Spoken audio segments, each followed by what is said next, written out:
Bu videoda Sabah Üsküp'ten yola çıkıyor, Kosova sınırını geçip başkent Priştine'ye ulaşıyoruz. İlk olarak konakladığımız evi keşfediyoruz, ardından Priştine sokaklarına çıkıyor ve bu genç ülkeyi yakından tanımaya başlıyoruz. Fatih Sultan Mehmet Camii'nden Saat Kulesi'ne, İskender Bey Meydanı'ndan yerel lezzetlere, Türk bir dondurmacı ile samimi bir sohbete kadar dolu dolu bir gün bizi bekliyor.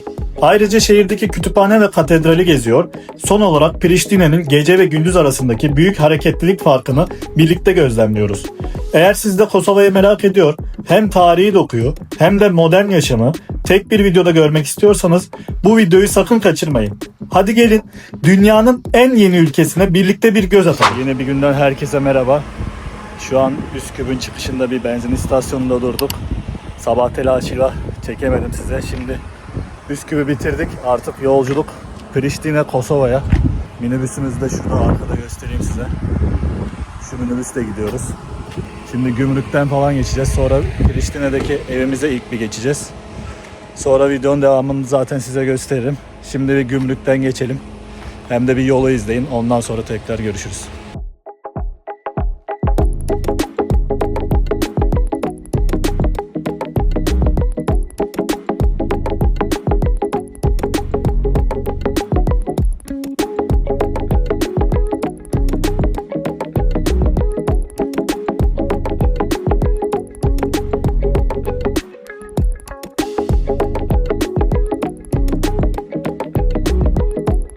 Evet, şimdi Priştine şehir merkezine geldik. Bizi otogarda indirdi. Otogardan burası yürüyerek 55 dakika sürüyordu. Toplu taşımayla da yine bir 40-45 dakika sürüyordu. O yüzden taksiye bindik. Çünkü çantalar var, 3 kişiyiz falan. Vallahi taksici de 10 euro aldı ama herhalde kazıklandık gibime geldi. Onu artık zamanla anlayacağız. Şimdi kaldığımız yer öyle burası. Girişi şuradan. Oraya göstereyim size. Şu bina Redon Apartmanı diye geçiyor. Şimdi burada adam bizi bekliyorum dedi. 4. kat daire 16. Bakalım evin içinde size göstereyim. Daha sonra dışarı çıkacağız. Ev sahibimiz. You coming for first time in Kosovo? Yeah, first time. Okay. We are coming from the Skopje. From Skopje? Yes. We just arrived here. So we are coming from the bus station. From bus station, yeah. Yeah. We took taxi. It's charge 10 euro. It's normal 10 euro from bus station here? Yes. No, it's not. It's expensive, right? Expensive, yeah. Yeah. I think the normal price it will be maybe 5 to 6. 5 to 6. He cheated us, but it's yeah, okay. Yeah, I know. Yeah, no The problem. taxes now it's terrible. Yeah. But we are tourists here. Yeah, and it's not good for that. Please. This is our apartment here. Yeah, your apartment. Yeah. Here you have the key. Okay. There is a light here. Okay. What time to check out? Early morning because we have plane. Yes. So our plane is gonna be 9:45. Okay. I think we're I gonna sent you leave. one number to if you wanted to go with taxi because sometimes taxi driver not good. Yes, yes. I think the normal taxi from here to airport it's about 12 to 5 to 15 euros. Okay. I call you Okay. when we leave. You send me number. I'm gonna call the taxi drivers. It's 31. 31. 31. Okay. Şey var mı? Bozuk. Tam 50 ver. This is 50. I'm gonna give you one. Okay. You can If give me want- 20. If It's you want, if you have one, I give you. Evet, eve girdik şu anda. Şu ışıkları da yakalım. Şöyle bir tane yatak var. Burasının geceliği 30 euro. 3 kişi kalacağız tabii ki. Böyle mutfak ve oturma odası. Yine Amerikan mutfak. Şöyle bir yer. Balkonum varmış. İnternete koymamıştı burayı. Cami falan da var. Yani şurada hemen yakında bir cami var. Yani apartmanın manzarası bu şekil. 4. kat. Kosova'daki ilk izlenimimiz Üsküp gibi değil. Hani Üsküp biraz daha Türkiye'ye benziyor. Burası Kosova Priştine biraz daha yeni ve Avrupa vari bir yer. Banyo, tuvalet bu şekilde. Şöyle büyük bir dolap var. Yani burada rahat 4 kişi kalabilir. 30 euroya. Yani gecelik 1000 liraya 4 kişi kalabilir burada. Ev bu kadar küçük. Ama balkonu sevdim. Tekrar şöyle manzarayı göstereyim. Burası güzel. Akşam burada otururuz. Hatta şöyle şu tarafa doğru da göstereyim. Şurada güzel bir apartman daha var. Şöyle Priştine manzarası. Güzel böyle küçük evler. Sakin bir yer. Evet, şu anda Kosova'nın başkenti Priştine'deyiz. Evden çıktık. Meydana doğru yürüdük. Küçük bir şehir. Kosova'nın başkenti. Burası ilk olarak 15. yüzyılda Romalılar tarafından buraya 15 kilometre bir uzaklıkta yerleşim başlamış. Birinci Kosova Savaşı kazanıldıktan sonra burası Osmanlı hakimiyetine geçmiş. Tabii şehirde Osmanlı'dan etkilendiği için Müslümanlık daha fazla artmış burada. Osmanlı Devleti'nin hakimiyeti azaldığı zamanlarda bu 1. Balkan ve 2. Balkan savaşları zamanında Sırplar burada etkili hale gelmiş ve birçok Türk ve Arnavut'a katliam yapmış. Yani gördükleri Müslümanları, Türkleri, yani Müslüman Türk ve Arnavutları katliam yapmışlar. Bayağı da bir kişiyi öldürmüşler. Duyduğum kadarıyla 11 bine yakın falan Müslümanı burada katletmişler. Birinci Dünya Savaşı'nda da Yugoslavya'ya katılmış. Zaten biliyorsunuz Yugoslavya 6-7 tane ülke, işte Sırbistan, Bosna Hersek, Makedonya, işte Karadağ, Yugoslavya olarak geçiyordu. 24 Mart 1999 yılında da NATO Yugoslavya'ya bir savaş açmış ve burada bayağı bir tahrip görmüş. O zamanlarda da tabii o burada yaşayan Türkler, Arnavutlar falan daha çok böyle Türkiye'ye göç etmiş. Aslında o zaman Türkiye'ye göç eden Kosovalıların büyük bir bölümü Priştineliymiş. 2008 yılında da Kosova kendi bağımsızlığını ilan ediyor. Sırpların da çok büyük bölümü şehri terk ediyor ve daha şu anda büyük bir nüfus Arnavutlara ait. Evet, şimdi Fatih Sultan Mehmet Camisi'ne geldik. Bu camiyi 1461 yılında bizzat Fatih Sultan Mehmet'in emriyle yaptırılmış. Caminin girişi burası. Daha sonradan TİKA tarafından restore edilmiş. Hünkar Camii olarak da biliniyormuş. Osmanlı zamanından kalma en büyük ibadethanelerden birisi. Yani klasik Osmanlı mimarisiyle yapılmış. Gördüğünüz gibi bizim Türkiye'deki camilere de zaten çok benziyor. 17. yüzyılda da Avusturya Macaristan İmparatorluğu'nun buraya hakim olduğu zamanlarda bu camiyi kilise olarak kullanmışlar. Böyle caminin önünde bir şadırvan var. Arkada restoran, yemek yeme yerleri, kafe gibi yerler de var. Caminin içine girelim şöyle. Biraz göstereyim size.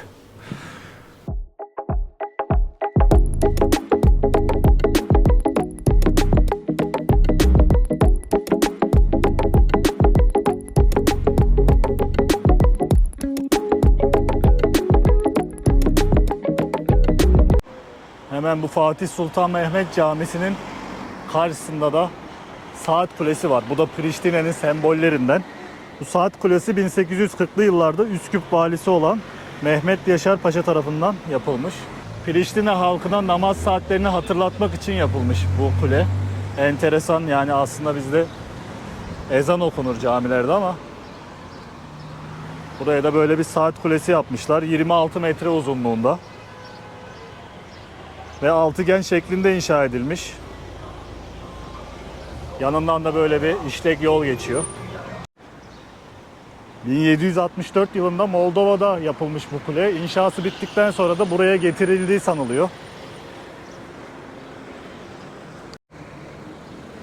Şimdi bu Fatih Sultan Mehmet Camisi'nden sol tarafından doğru meydana, İskender Bey, yani İskender Bey heykelinin oraya doğru yürüyoruz. Priştine'de bugün hava sıcaklığı 28 derece. Priştine bu 2008 yılında bağımsızlığını ilan ettikten sonra burada yol, köprü, inşaat, bina yapımlarına daha çok ağırlık verilmiş, yenilenmiş. Ve bu yenilenmeden sonra daha çok böyle Avrupa'ya benzetmişler. Yani Üsküp'ten farklı olarak Priştine'de ben daha çok böyle Avrupa tarzı evler gördüm. Arabalar olarak da mesela Üsküp'te daha böyle eski arabalar var. Burada daha yeni arabalar var. Hani Priştine biraz daha yeni bir şehir. İlk izlenimlerim şu anda bu şekilde Priştine ile ilgili. Evet, şu an Priştine'nin tam meydanı, merkez noktası olarak bilinen Skenderbeg, yani Türkçe adıyla İskender Bey heykelinin yanına geldik. Bu Büyük İskender'le çok karıştırılıyor ama bu Büyük İskender değil. Skenderbeg, İskender Bey ismiyle bildiği Priştine'de bir Arnavut asilzadeymiş. Bu 1423-1443 yılları arasında Osmanlı'ya hizmet etmiş. Ancak daha sonra kendini Arnavutluğun lordu ilan ederek payitahta ihanet etmiş. Bazı Kosovalı Arnavutlar hala İskender Bey'i bir kahraman olarak görüyormuş. Şehrin tam meydanında böyle atın üstünde heykeli var. Aslında şehrin tam meydanı olmasına rağmen hiç kalabalık yok. Bugün pazar günü, belki o yüzdendir. Böyle meydanda da su havuzu var. Yani su fışkırtan bir havuz var. Bu İskender Bey heykelinden sağ tarafa doğru böyle güzel, araç trafiğine kapalı bir cadde var. Sağlı sollu böyle bankalar, restoranlar, kafelerin olduğu bir cadde. Bayağı uzun. Öyle gidiyor. Kosova'da gece hayatının Üsküp'ten daha iyi olduğu söyleniyor. Birkaç kişiden duyduk bunu. Bakalım akşam yine buralar nasıl olacak? Hareketli mi olacak? Şu an bayağı boş. Yani büyük ihtimal pazar günü olduğu için böyle. Hafta içi falan daha canlı olabilir veya cumartesi akşamları. Şöyle herhangi bir restoranda genel bir fiyatları size göstereyim. Pizzalar 5-6 euro civarında genelde. Böyle 5 euro, 6 euro, 8 euro civarında yemekler. Evet, şimdi sipariş verdik. Şöyle bir tavuk 3'e böldük. Pizza var, bir de Sezar salata var. Yaklaşık pizza 5 euro. Tavuk 6.90, 7 desek 12. Salata da 4 euro, 16 euro falan, aşağı yukarı 700 lira falan yapıyor. Yani burası Priştine'nin en merkezi caddesinde bir restoran. Fiyat da 700 lira şu yediklerimiz. Şimdi bir tane dondurmacıya geldik. Kardeşim Türkmüş, merhaba. Merhaba. İsmin neydi? İsmim Enes. Enes. Merhaba, ben de Semih. Efendim? Semih benim ismim de. Semih, merhaba abi. Merhaba, memnun oldum. Ben de memnun oldum. Merhaba. Burada mısın? Burada mısın? Buradayım, evet. Ne zamanlı? Sezon. Ne zaman? 26 Nisan'dan gelmiştim buraya. 26 Nisan'da geldim, çalışmaya başladım. Yazları mı geliyorsun sadece? Hayır, bu sene yazın buraya geldim. Geçen sene yazın Irak, Erbil'deydim. Kışın Tayland'daydım. İyi Evet. geziyorsun yani. Evet. Biz Hem de Üsküp'e gezdik, sonra Hı hı. buraya geldik şimdi. nasıl, Üsküp güzel mi? Üsküp güzel ya, beğendik Üsküp'ü. Evet. Kosova'da Sen şimdi Kosova'da şimdi şöyle bir şey var. Kışın çok soğuk burası. Yazın da bayağı sıcak. Evet. Fark etmişsinizdir. Şu an zaten 30 dereceye yakın. Evet. Bayağı. Daha da sıcaklar artacak. Daha tam sezon açılmadı. Burası biraz daha Türkiye'ye göre biraz daha geç geliyor yaz. Şimdi normalde İskender Bey heykeli orada. Evet. Meydan değil mi? Merkezi bir yer yani ama çok Meydan. yoğunluk yok. Evet, burayı Şeş olarak tanımlıyorlar. Aynı zamanda Nene Terezin Bulvarı olarak da geçiyor. İleride hemen katedral var, kilise. Kütüphane var. Kütüphane var, meşhur kütüphane. Burada bir tane meydan var, bir tane meydan burada var. Genelde etkinlikler yapılıyor. Evet. Çok fazla etkinlikler yapılıyor. Şimdi daha tam sezon açılmadı. Sezon açıldığında Sezon hangi tarihte açılıyor? bir 10-15 gün sonra açılacak. Yani Daha Temmuz ortaları gibi. evet, falan. Temmuz falan gibi açılacak. Kısa bir sezon var burada. Türkiye'deki gibi uzun bir sezon yok çünkü Evet. 9. ayda tekrardan buraya kış geliyor. Burada yaz 2 ay. Evet. Uzun bir şey yok. Biraz karasal iklim gibi yani. Bizim mesela ben Karadenizliyim. Karadeniz'de de öyle. 2 ay sürüyor yaz. Evet. Sen nerelisin? Ben de Kahramanmaraşlıyım. Buradan da memleketim Onlar. Kahramanmaraş'a selamlar. Zaten belli oluyor dondurmadan da. Size de bir dondurma ikram edeyim. Sen yer misin Bayi? Bir tane yerim. Dondurmalarımız bu arada Türkiye'den geliyor. Ha, direkt Türkiye'den geliyor değil mi? Direkt Türkiye'den geliyor, evet. İsmin neydi tekrardan? İsmim Enes. Enes. Bu İskender Bey heykelinin böyle 100 metre falan ilerisinde Enes var. Buraya Evet. geldiğinizde dondurmayı da alabilirsiniz. Hemen Türk arkadaş. Nero kafedeyiz. Nero Cafe'de aynen. Swiss Diamond Hotel'e yakın. Biz de şurada yemek yedik şimdi de güzel bir kafeydi. Güzel Tam mi? oradan beğendik yemeklerini, güzeldi. Evet, burada genelde börek meşhur. Evet. Arnavut böreği yuvarlak oluyor. Yemişsinizdir büyük ihtimalle. Yok daha yemedik. Yemediniz mi? Yeriz inşallah biraz. Onun içinde Mama Mantia'yı öneriyorum bu arada. Mama Mantia çok iyi. Mama çok güzel. Mantia. Evet. Okey. Mama Mantia. Hemen bu ileride de var. Burada da var. Şey, 2 mekanın tane adı şubesi değil var. mi? Efendim? Mekanın adı Mama Mantia. Evet, mekanın adı Mama Mantia. Çay da var bu arada. Türk çayı güzel. bulabilirsiniz. Zaten yemek yedik şimdi Tatlılar çay var. içmek. Traliçe, sonra acayip bin bir çeşit tatlı var. Baklava da bulabilirsiniz bu arada. Havuç dilim bulabilirsiniz. O dediğin yerde değil mi? Evet, personeller bu arada buralı ama Türkçe biliyorlar. Anladım. Baya yani birçok Türk de orada. Tamam, teşekkür ettik. Kosova güzel bir yer ama seyahat için gelmek isterseniz fazla bir zaman burada kaybetmeyin. Çünkü bir saatte Kosova'ya gezebilirsiniz. Albimal, Priştinamal, sonra katedral, kilise. Kilisenin hemen yanında zaten kütüphane var. Kütüphanenin oradan bu meydandan geçersiniz ve camiler var burada. Türk camileri, Fatih Sultan gezdik. Mehmet Camii, 1. Murat Türbesi var. Oraya da İskender Meydanı. Sonra bitti, bu kadar. Aynen. Biz de zaten bir gün ayırdık Evet, buraya. burası bir saatte gezilir yani. Bir saat burası, bir saat Prizren. Sonra isterseniz Üsküp yaparsınız, isterseniz önce Üsküp sonra buraya gelirsiniz. Sonra buradan Arnavutluk, Tirana, Tiran'dan Sarande güzel bu arada. Sarande çok güzel. Biz aslında 2 gün... Tiran'dan daha güzel Arnavutluk'taki şehir olarak Sarande. Tiran başkent ama Sarande çok güzel. Evet. Daha turistik bir yer ben deniz kenarı. Deniz kenarı, denizi, sahili, biçi Sarande'nin çok güzel. Fiyatları da Sarande'de daha uygun. Yani ben olsam Tiran mı Sarande mi deseniz Sarande'ye giderim. Ya birisi daha bize havaalanında dedi Tiran'a kesinlikle gitmeyin falan, çok pahalı dedi ama. Yani o kadar da Ya- ben olduğunu zannetmiyorum. Şöyle söyleyeyim, çok pahalı değil genel olarak, yani çok pahalı değil ama Sarande biraz daha iyi ve kaliteli, daha iyi, uygun. Başkent olduğu için biraz daha pahalı. Şimdi İstanbul pahalı ama Antalya uygun değil mi Türkiye'de? Ama Antalya biraz daha kaliteli yani İstanbul'a göre. İstanbul çünkü her çeşit insan bulabiliyorsunuz. O yüzden. Anladım. Aynı şey gibi. Sarande'de Antalya gibi çok güzel. Ya biz de Kosova diyorum, Üsküp'e 2 gün ayırmıştık, bir günde buraya ama ben şimdi orayı tecrübe ettiğim için 3 gün bence Üsküp için daha ideal. İşte burayı da daha yeni gezmeye başladık. Sen de dedin hani bir gün yeter Priştine Evet, için. evet. Biz Prizren'e falan gidemeyeceğiz, hani vaktimiz yok, yarın döneceğiz geri ama yani Kosova'yı mesela Priştine, Prizren ve etrafı hani 2-3 gün yeterli mi? Ne kadar sürede gezebilir? 2 gün yeterli bence yani. Ama şöyle söyleyeyim, burada zaten turistik şehir 2 tane var. Bir tanesi Prizren. Prizren'de zaten çok fazla Türk var. Türkçe biliyor herkes orada. Aynı zamanda bizim askeri kışlamız da var orada, NATO'ya ait. Evet. Sonra Prizren'de herkes Türkçe biliyor zaten. Gezebilirler. Orası 1 saat 2 saatte gezilir. Burası da 1 saat 2 saatte gezilir. Bir gün orada kalırlar, bir gün burada kalırlar, gezebilirler. Akşam burası bu arada çok kalabalık oluyor. Akşam Ben de öyle düşündüm. Gelirken şimdi söyledim hani boş gibi ama akşam hareketli olabilir gibi Evet, düşündüm. şu an burası sıcak olduğu için insanlar şu an evlerinde klimanın altında keyiflerine bakıyorlar ve akşamleyin çıkacaklar. Bir de bugün pazar, birçoğu dükkan kapalı. Birçok yerde kapalı. Akşamleyin çıkacaklar insanlar. Teşekkür ettik. O zaman biz birer dondurmanı yiyelim. Tabii. Az da olsa. Yakalayabilirsen ama. Aynen. Neyle olsun? Vanilyalı var, çikolatalı var. Ben çok çilekli var. dondurma sevmiyorum da sadece bir kaşık benimki şey olsun. Ne? Sade olsun. Tamam. Sütlü. Al bakalım o zaman. Evet. Evet. Yakala Semih abi, yakala. Afiyet olsun. Yakaladık. Elimizde kaldı. Çok fazla dondurma sevmiyor musun sen abi? Yok, ben fazla O sevmiyorum. zaman çok az vereyim sana. Şöyle. Aynen.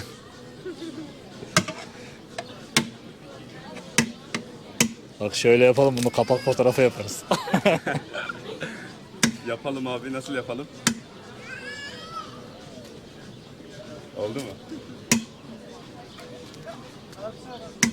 Şöyle vereyim. Al hadi. Yakala bak. Düşecek. Şey var mı? Ne? Türkiye'de oluyordu ya böyle üzerine çikolata. Ondan var mı? Şimdi dondurma Türkiye'den geliyor da sosu getiremedik daha. Şöyle vereyim. Bir külah getirmişsin, her külah veriyorsun. Düşüyordu. Teşekkür ettim. Afiyet olsun. Yine alamadık. Afiyet olsun. Teşekkürler. Şimdi dondurma sevmiyorum dedin değil mi? Evet. Ama bizim dondurmamızı yersen eğer yarın da geleceğinden adım kadar eminim. Çünkü Allah. bu Maraş dondurması. Başlayacağım. Tadına bakabilirsin. Ya Maraş dondurması zaten Türkiye'de hep Maraş yiyoruz. Evet, şimdi o zaman sana Güzel bir ya. soru sorayım. Türkiye'de hep Maraş yiyorsan 10 üzerinden kaç?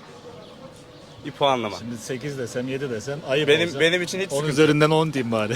Hayır. Güzel ama 10 gerçekten. üzerinden güzel. kaç? Gerçekten yani benim için hiçbir problem yok. Ya şimdi çok dondurma yemediğim için kıyaslayamıyorum ama güzel yani tabii. Tadı güzel. 10 üzerinden 10 diyeyim yani çok güzel. Gerçekten. Afiyet Yani olsun. bir şey sezmedim. Ben tam Maraş'ta yedim. Ben daha güzel. Aynen eşim daha O iyi zaman karar. şöyle bir tadımlık vereyim. Küçük vermem. Tadımlık vereyim. Bir tadına bakın daha yani vereceğim.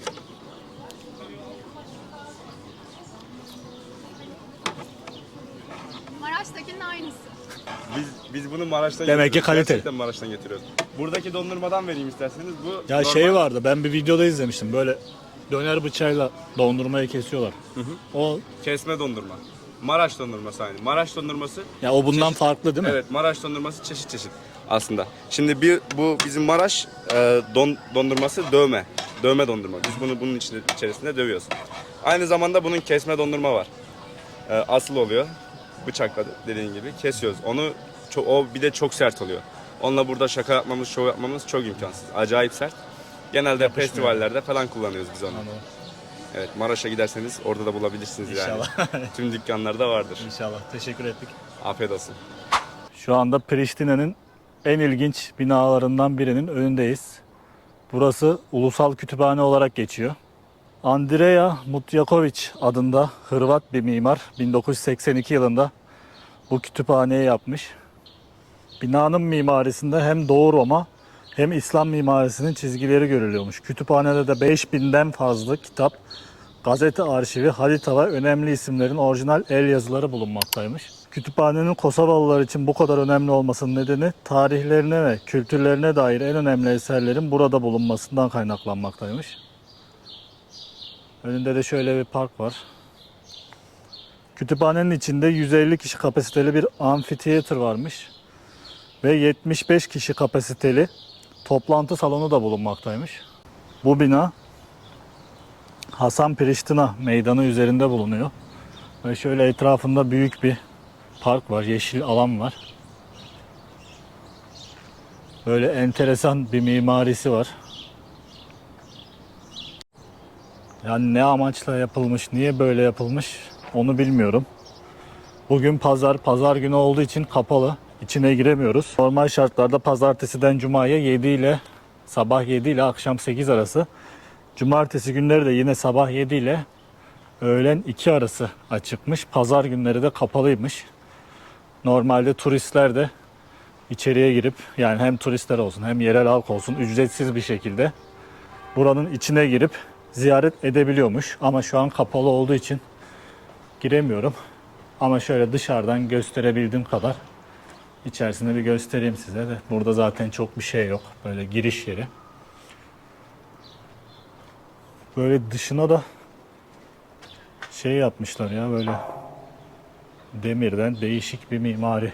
Şimdi bakın arkadaşlar bu kütüphanenin bahçesinde hemen şöyle Sırp Ortodoks Katedrali bulunuyor. 1992 yılında yapımına başlanmış. 1999'daki Kosova Savaşı nedeniyle yapımı tamamlanamamış. Günümüzde hala bu katedralin statüsü ve geleceği konusunda tartışmalar devam ediyormuş. Bazıları yapının tamamlanmasını savunurken diğerleri de mevcut haliyle korunmasını veya kaldırılmasını da öneriyorlarmış.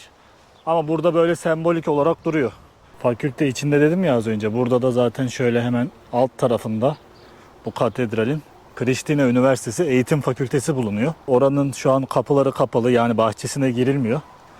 Ama buraları yine gezebiliyorsunuz. İşte burada büyük bir kütüphane ve katedral. Aynı bahçe içerisindeler. Böyle güzel sakin bir park. Yani hafta içi geldiğinizde belki üniversiteyi de gezebilirsiniz. İçinde öğrenciler falan da olabilir. O yüzden daha hareketli olabilir buralar. Zaten bugün pazar olduğu için esnaf da diyor yani her yer kapalı bugün diyor. Şöyle genel olarak karşıdan da bir çekeyim şurayı. Şimdi kilise harabeye dönmüş. Şöyle şuradan bir içini göstereyim. Size göstermek için öyle çekeyim dedim. Artık nasıl göründü bilmiyorum. Bakın böyle hep ot bitmiş. Hiç uğramamışlar bile buraya. Şu büyüyen otlara bakın.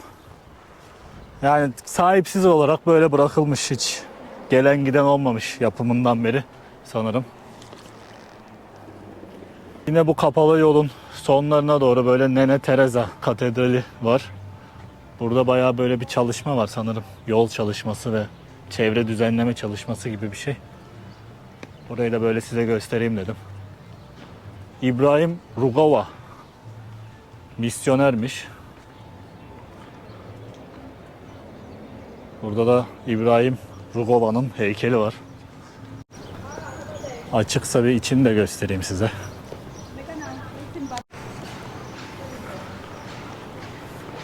Kilisenin içi de bu şekilde, bayağı büyük bir kilise.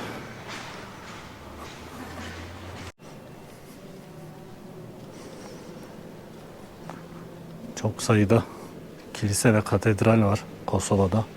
Evet, burada Kosova Ulusal Müzesi var. Ama şu an kapalı. Yani geçici olarak kapalı. Dışından göstereyim size dedim. Hemen yanında da cami var. Yine ne kadar kilise varsa bir o kadar da cami var Kosova'da.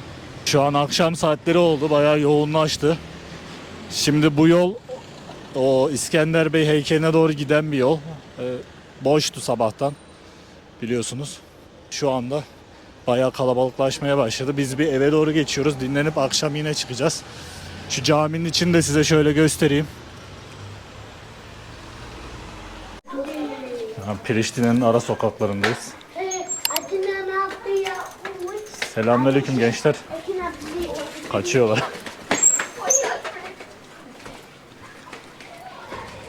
Böyle yeni yeni evlerin yanında eski eski evler de var.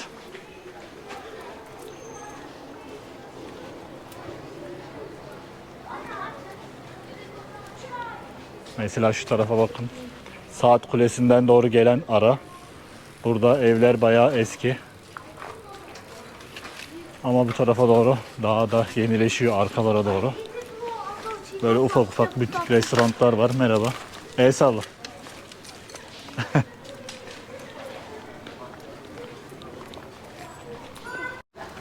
Şurası bizim mahalle. İlk ve orta öğretim. Aa bak, Türkçe yazıyor. Priştine İlk ve Orta Öğretim Okulu'ymuş. Elana Cika. Sanırım Türk okulu olabilir çünkü Türkçe yazıyor. Bu da bizim mahallenin orada böyle bir meydan, küçük bir meydan. Böyle ufak ufak butik yerler var. Burada da böyle bir pastane var. Börek, pizza, tost. Masa tenisine bakın. Betondan. Kosova Cumhuriyeti Gençlik ve Spor Bakanlığı diyor. Koruma Enstitüsü falan diyor. Böyle eski, bayağı eski bir bina. Tabii bugün yine kapalı. Böyle çöpler de var aralarda. Çöp konteynerleri yok. Çöpleri yerlere bırakmışlar. O da biraz enteresan. Mesela şu ev çok güzel. Mesela eski bir evin yanına şöyle çok güzel bir ev yapmışlar. Hoşumuza gitti, böyle süslemişler. Buranın girişi çok hoşumuza gitmişti. Şöyle çekeyim dedim size de.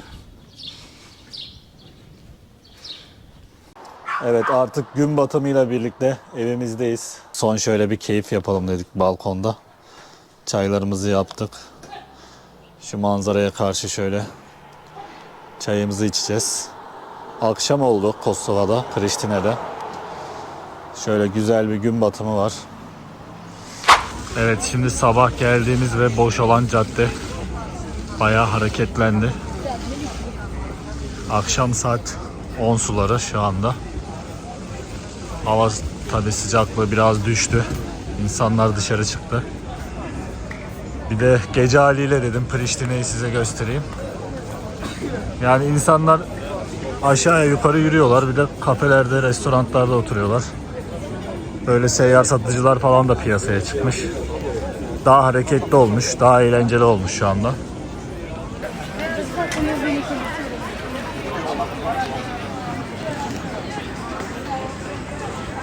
Bizim Enes yine burada. O abi. Nasıl cadde?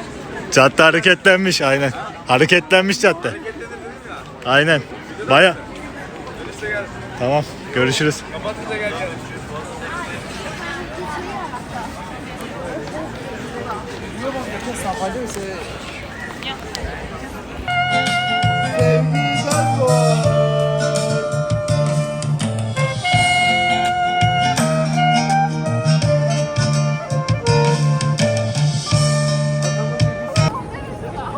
Evet, Kosova'nın gecesi ve gündüzü tamamen farklı. Muhakkak bir gece geçirin burada.